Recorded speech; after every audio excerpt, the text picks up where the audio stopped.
জীবনে কিছু করতে হলে আপনি উদ্যোক্তা হন, আপনি বিজনেসম্যান হন, আপনি ব্যবসায়ী হন। কারণ হচ্ছে ব্যবসার চাইতে শান্তি, বিজনেসের চাইতে শান্তি অন্য কোথাও আপনি পাবেন না।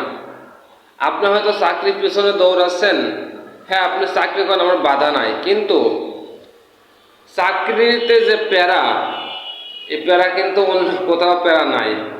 আর বিজনেসে যে শান্তি, এই শান্তির মতো বিজনেস কোথাও আপনি পাবেন না। যেরকমভাবে আল্লাহ পাক রব্বুল আলামিন কিন্তু কোরআনে কোথাও বলেন নাই যে তোমরা চাকরি করো।